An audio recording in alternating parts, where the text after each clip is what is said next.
விஜயகுமார் ஐயா அவர்களுக்கு கதிரேசன் அவர்கள் பொன்னாடை போர்த்தி மகிழ்விப்பார்.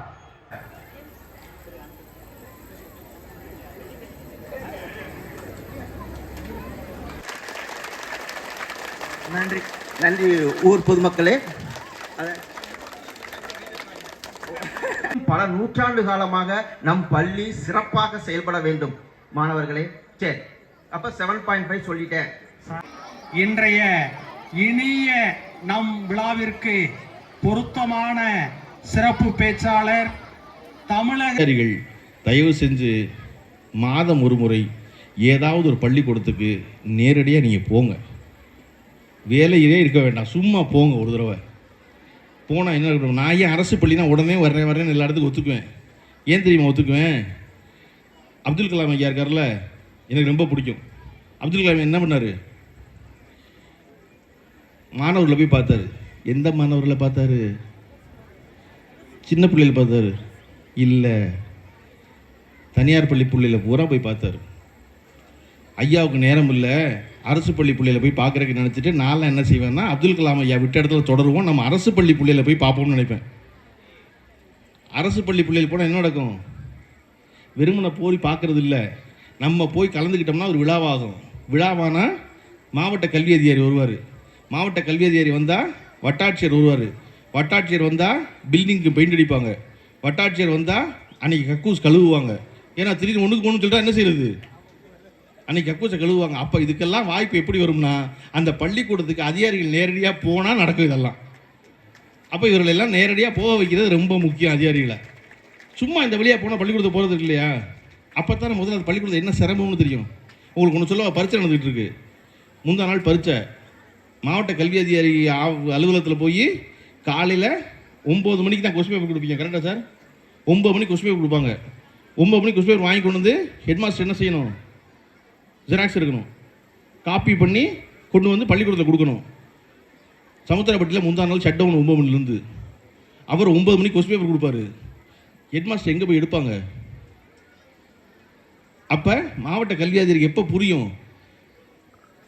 ஒவ்வொரு மாதமும் முதல் திங்கக்கிழமை சமுத்திரப்பட்டியில் ஷட் டவுன் எப்போ புரியும்னா, ஹெட் மாஸ்டர் போய் சொன்னால் புரியும். சொல்லுவாங்களா? சொல்ல மாட்டாங்க. ஏன்னா ஃபார்ம் ABC 3A 3Bலாம் இருக்குது. இதெல்லாம் எதுக்கு சிக்கல் வேண்டாம் அப்படின்னு. அப்போ அதிகாரியாக ஒரு நாள் வந்தால், திங்கக்கிழமை வந்தால் பள்ளிக்கூடமே வேர்த்துக்கிட்டு இருக்கும். அதிகாரிக்கு தெரியும் ஷட் டவுனா அப்படின்னு. அப்போது ஒரு அதிகாரி நேரடியாக பங்கு பெறும் பொழுது தான் ஒரு நேரடி சிக்கல்கள் எல்லாம் தெரிய வருது. நேரடியாக எல்லாவற்றையும் சரி பண்ண முடியுது. இந்த பள்ளி பேப்பர்லேயே பார்த்தீங்கன்னா இந்த பள்ளிக்கூடத்தை பற்றி எல்லா சிறப்பும் இருக்குது. கட்டடம் திறந்து வைக்கப்பட்டது, கரெக்டாக இந்த பள்ளிக்கூடத்துக்கு மட்டும் பண்ணப்பட்டிருக்கு. அது தமிழ்நாடு பூரா பண்ணப்படல, இந்த பள்ளிக்கூடத்துக்கு மட்டும் பண்ணப்பட்டிருக்கு. ஆனால் அது எப்படி குறிப்பிடப்பட்டிருக்குன்னா, காமராசர் ஆட்சி காலத்தில் அமைச்சராக இருந்த கக்கன் அவர்களால் 1963 மேரூர் ஓட்டு கட்டடம் திறந்து வைக்கப்பட்டது, ஒரே ஒரு பள்ளிக்கூடத்துக்கு. ஆனால் 2024-25 கல்வியாண்டில் மாணவர்களின் தனித்திறமைகளை வெளிக்கொணரும் விதமாக தமிழக அரசால் கலைத்திருவிழா ஆரம்பிக்கப்பட்டு, தமிழ்நாடு பூரா ஆரம்பிக்கப்பட்ட கலைத்திருவிழா தமிழக அரசால் ஆரம்பிக்கப்பட்டுச்சான். சரியா? இங்கே மட்டும் ஓட்டு கட்ட வந்த பள்ளிக்கூடம் காமராசர் ஆட்சி காலத்தில் இருந்துச்சான். அதுக்கப்புறம் திருப்பி 1980 துவக்க புள்ளியாக இருந்தது நடுநிலை புள்ளியாக உயர்த்தப்படுச்சான். யாரால? தமிழக அரசாலையா. அதுக்கப்புறம் 2010 இது உயர்நிலை மேல்நிலை பள்ளியாக இருந்துச்சான், நவீன வசதிகளோட. யாரால? தமிழக அரசால. ஆனால் 1963 ஓட்டு கட்டுற யாரால இருந்துச்சு? காமராசர் ஆட்சி காலத்தில் இருந்துச்சான். அவ்வளோதான் அரசியல். ஒன்று நீ எல்லாத்தையும் தமிழக அரசாலும் சொல்லு, இல்லை எல்லாத்தையும் எம்ஜிஆர் ஆட்சி காலத்தில், ஜெயலலிதா ஆட்சி காலத்தில், கருணாநிதி ஆட்சி காலத்தில், ஸ்டாலின் ஆட்சி காலத்தில் சொல்லு. அதை விளங்கிட்டோம்னா நமக்கு வளர்ச்சி விளங்கிடும். எப்போ தேவையோ அப்போ பெயர்கள் குறிப்பிடுவதும், எப்போ தேவையில்லையோ அப்போ தமிழ்நாடு அரசு ஆக்கிறதுனா பெரிய அரசியல். நம்ம இது எதுவும் அவசியம் இல்லை அப்படி நினச்சா செய்ய வேண்டியது, இந்த பிள்ளைகளை பூரா பிரமாதமாக படிக்க வச்சிடுறது. எனக்கு அந்த 4 பிள்ளைகளை பேசும்போது எவ்வளோ பிடிச்சிருந்துச்சுன்னா, எவ்வளவு பெரிய நம்பிக்கை இருந்தால் இவ்வளவு தைரியமாக இவ்வளவு சத்தமாக அந்த பிள்ளையை பேசும். நம்ம இந்த படிப்பை படித்தா நம்ம வாழ்க்கையில் முன்னேறிடலான்னு அந்த 4 பிள்ளைக்கு இருக்கிற நம்பிக்கை தான் அவ்வளோ தைரியமாக பேச வைக்குது இல்லையா? அந்த நம்பிக்கை தான் இங்கே இருக்க அவ்வளோ பிள்ளைகளுக்கும். அதனால இது காமராசர் ஆட்சி காலத்தில் தமிழக அரசாங்கிறதெல்லாம் அதிகாரிய பிரச்சனை, பேச்சை ரெடி பண்ணுறாள் பிரச்சனை. நம்ம பிரச்சனை பிள்ளைய நல்லா படிக்க வச்சுருது. பிள்ளைய நல்லா படிக்க வச்சு சமுத்திராப்பட்டிக்கு வெளியே அனுப்பிச்சு மேல் படிப்புக்கு அனுப்பிச்சு, நாட்டுக்கு வெளியே மேல் படிப்புக்கு அனுப்பிச்சு, பெரும்பணம் சம்பாதிக்க வச்சு, அந்த புள்ள திரும்ப வந்து இந்த பள்ளிக்கூடத்துக்கு தன் பெயரால் ஒரு கட்டணம் கட்டும்னா அதை விட மிகச்சிறந்த சந்தோஷம் வந்து வேறு ஒன்றுமே இருக்க முடியாது பள்ளிக்கூடத்துக்கு.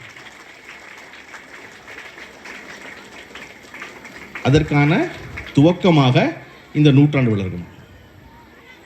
அதுக்கான துவக்கமாகத்தான் இந்த நூற்றாண்டு நடக்கணும். 100 ஆண்டுகளுக்கு முன்னாடியே கல்வியின் அவசியத்தை யோசித்த, கல்வியின் அவசியத்திற்காக முன்னெடுத்த ஒரு சமுத்திராப்பட்டி பள்ளியினுடைய கிராமத்தினுடைய மக்கள் மேலும் இந்த பள்ளிகளை மிகச்சிறந்த பள்ளிகளாக உயர்த்துவதற்கு இப்போ நீங்கள் தான் முயற்சி பண்ணணும்.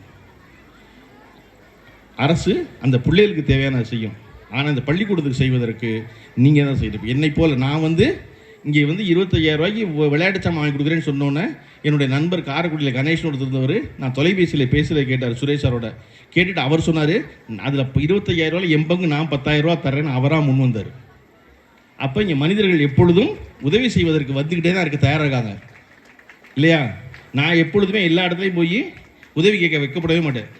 எந்த பள்ளிக்கூடத்தை சேர்க்கணுனாலும் போய் அனுமதி போய் நிற்க வைக்கப்படவே மாட்டேன். ஏன்னா நான் கேட்பது எனக்கு இல்லை அந்த பிள்ளைக்கு, நான் கேட்பது எனக்கு இல்லை அந்த பள்ளிக்கூடத்துக்கு, நான் கேட்பது எனக்கு இல்லை அந்த பொது காரியத்துக்கு நினைப்பேன்.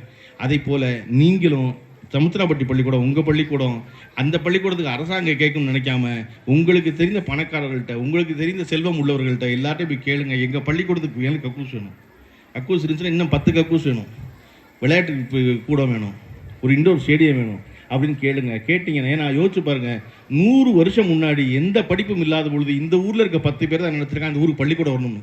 அன்னைக்கு அந்த 10 பேரே நினச்சி பள்ளிக்கூடம் வரும்னா இன்னைக்கு இங்கே இருக்க 100 பேர் நினச்சிங்கன்னா தமிழ்நாட்டின் மாதிரி பள்ளிக்கூடமாக இந்த சமுத்திராப்பட்டி பள்ளிக்கூடம் மாறிவிடக்கூடும். அதற்கான முயற்சி நீங்கள் எல்லாம் எடுத்துக்கணும். அந்த விழாவுக்கு என்னைவே கூப்பிடுங்க, நானே வர்றேன். நன்றி, வணக்கம்.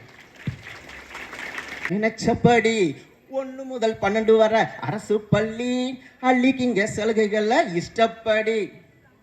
சரியா? அடுத்து புதுமை பெண் திட்டத்திலே உனக்கும் 1000 ரூபாய் இருக்குதம்மா.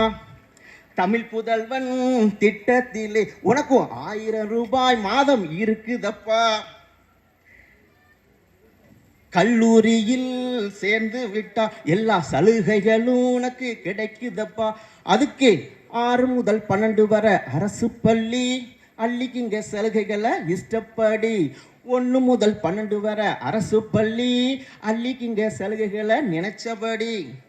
இலவச நோட்டு புக்கெல்லாம் கொடுத்தாங்களா? ரைட்டு. இலவச சீருடைகள்லாம் வாங்கினீங்களா? வருஷத்துக்கு 4 செட்டு. ரைட். இலவச காலணிகள் கிடைச்சதுங்களா? கிடைச்சது. இலவச சைக்கிள் வாங்கி ஓட்டுனீங்களா? அதுக்கு 6 முதல் 12 வரை அரசு பள்ளி, அள்ளிக்கிங்க சலுகைகளை நினைச்சபடி. 1 முதல் 12 வரை அரசு பள்ளி, அள்ளிக்கிங்க சலுகைகளை இஷ்டப்படி. 7.5 இடஒதுக்கீட்டில் சேர்ந்து விட்டால் கட்டணம் எல்லாம் இங்க கிடையாதுப்பா. MBBSல் சேர்ந்தா கூட 1 ரூபா கூட உனக்கு செலவில்லப்பா. இன்ஜினியரிங் சேர்ந்தா கூட நயா பைசா கூட உனக்கு செலவில்லப்பா. அதுக்கு 6 முதல் 12 வரை அரசு பள்ளி, அள்ளிக்கிங்க சலுகைகளை நினைச்சபடி. 1 முதல் 12 வரை அரசு பள்ளி, அள்ளி